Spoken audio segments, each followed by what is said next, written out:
Hello Lokesh, ఏమిటి ఎండలకు భయపడి కనపడడం లేదు? ఎక్కడ దాక్కున్నావు? అందరూ విపరీతంగా ఎండలో తిరిగి మీ బాబు పావలాగాడు అందరూ చెప్పులు అడిగేలా తిరుగుతుంటే నువ్వెక్కడ దాక్కున్నావురా? అమరావతిలో మందు కొట్టి పడుకున్నావా ఏమిటి? అది సరే కానీ నువ్వేమిట్రా నీ బాబు మీద టమాటాలు పొడిగుడ్లు చెప్పులకు డబ్బులు ఇచ్చి మరీ కొనిపించి వెయ్యమని చెప్పావంటే మీ నాన్న ఎంత బాధపడుతున్నాడో తెలుసారా లోకేష్? ఎప్పుడు లేని విధంగా స్పందన వచ్చింది. చంద్రబాబు నాయుడు రేపు వస్తున్నాడు, కోడిగుడ్లు వేయండి, టమాటాలు వేయండి, కానీ చెప్పులు మేము కొనిస్తాం, మీరు చెప్పులు కూడా వేయండి. ఒరే ఏమిటిరా పప్పు, బొల్లిగాడి మీద రాళ్లు వేయమని చెప్పులు వేయమని టమాటాలు వేయమని ప్రజల నుంచి స్పందన వచ్చిందా? ఏం మాట్లాడుతున్నావురా? వాడు ఇష్టం లేకపోతే ఇంట్లోంచి వెళ్ళిపో అంతే.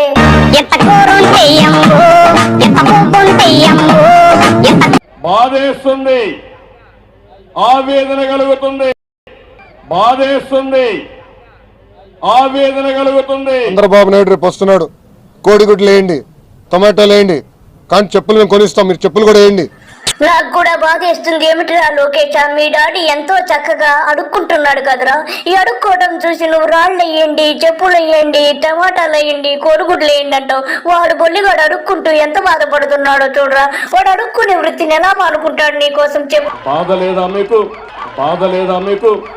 ఎందుకు బాధ లేదురా బొల్లిగా? నువ్వు ఎంతో చక్కగా అడుక్కుంటున్నావు, ఆనందంగా అడుక్కుంటూ తిరుగుతున్నావు. నిన్ను చూచి ఆ పప్పుగాడు ఎలా ఏడుస్తున్నాడో చూడు. నీ మీద రాళ్ళు వేయమంటున్నాడు, చెప్పులు వేయమంటున్నాడు, టమాటాలు వేయమంటున్నాడు.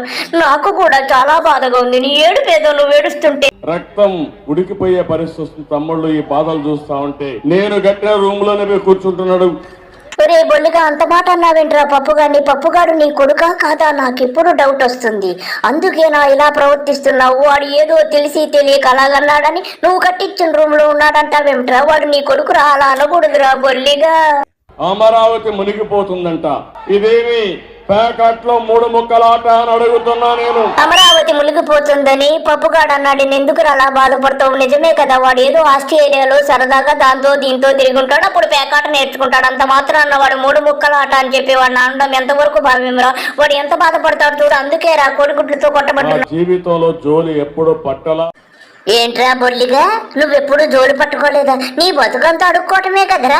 ఒకసారి నీ పాత వీడియోలు చూడు, ఎంత చక్కగా పాడుకుంటూ అడుక్కున్నావో తెలుస్తుంది. ఎంతో కొంత ధర్మం చేయ బాబయ్య. చిల్లలేదు పోరా, నోట్లేనే పోలేదు బాబు.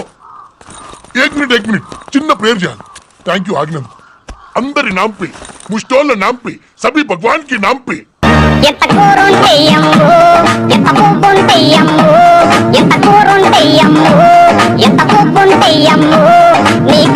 ఒరే బొల్లి, చాలా చక్కగా అడుక్కున్నావు. నీకు ఆస్కార్ అవార్డు అడుక్కునే వాళ్ళకి ఇస్తే కనుక నీకు తప్పదురా, నీకే ఆస్కార్ అవార్డు వస్తుంది. ఇకపోతే హైదరాబాద్ గురించి కొంచెము నాకు చెప్పరా, ఎలాగా అభివృద్ధి చేశావు? ఒకప్పుడు హైదరాబాద్ నగరం ప్రపంచ పటంలో పెట్టాం. ఏంట్రా బొల్లిగా, నువ్వు ప్రపంచ పటంలో హైదరాబాద్ ను పెట్టావా?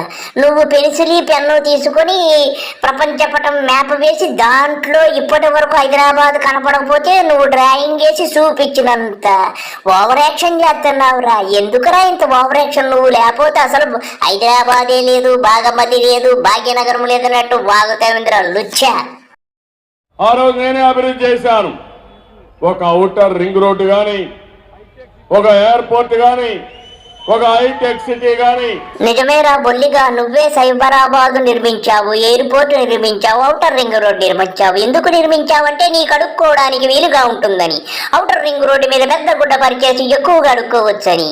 సైబరాబాద్ ఏమో అమ్మన్నమ్మ పేరుతో 1000 ఎకరాలను జూబ్లీ హిల్స్ లో కొట్టేసి నొక్కేసావు కదరా. ఇంకా పోతే ఎయిర్పోర్ట్ లో అయితే రిచ్ గా అడుక్కోవచ్చని నువ్వే కట్టావు లేరా లుచ్చా. సైబరాబాద్ నగరాన్ని నిర్మాణం చేశాం. స్వాతంత్రం రాకముందు. ఏందిరా బొల్లిగా, మళ్ళా చెప్పు. స్వాతంత్రం రాకముందు.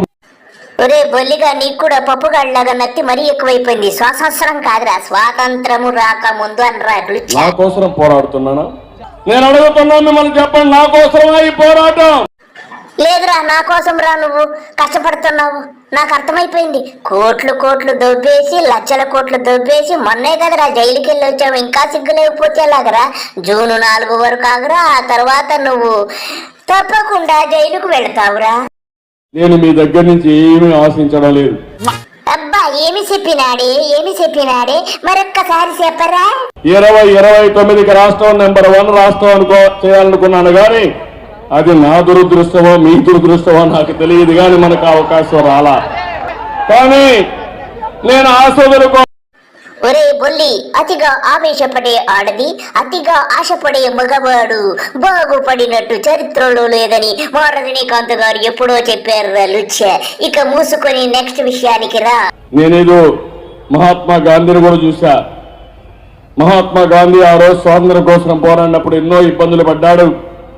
ఆయన వచ్చి ప్రజలకు పిలిపిస్తే ఉన్న పళంగా బంగారం కూడా ఆడబిడ్డలు తీసి, నగలుంటే నగలు, చేతి గాజులుంటే గాజులు అన్ని తీసి ఇచ్చారంటే ఏంట్రా నువ్వు చెప్పేది? మళ్ళీ చెప్పు. మహాత్మా గాంధీ? నేనేదో మహాత్మా గాంధీని కూడా చూశా. మహాత్మా గాంధీ ఆ రోజు స్వాతంత్రం కోసం పోరాడినప్పుడు ఎన్నో ఇబ్బందులు పడ్డాడు. ఆయన వచ్చి ప్రజలకు పిలిపిస్తే ఉన్న పళంగా బంగారం కూడా ఆడబిడ్డలు తీసి, నగలుంటే నగలు, చేతి గాజులుంటే గాజులు అన్ని తీసి ఇచ్చారంటే ఏందిరా బొల్లిగా, నువ్వు గాంధీతో తిరిగావా? నువ్వు చూసావా? అప్పుడు కూడా నొక్కేసావా ఏంటి? ఆ నగలు గాజులు అన్ని కూడా అన్నీ లుచ్చామాట్ల. నీ అయ్యా, నువ్వు చిన్నప్పుడు నువ్వు మీ అయ్య వెనకాల తిరుగుతూ గడ్డేసుకుంటూ పెండ తీసుకుంటూ పాలు పితుక్కున్న గాడిద కొడుకువి నువ్వు. ఓ రక్షణ చేస్తే మేము నమ్మాలరా? పోరా ఇక మూసుకొని.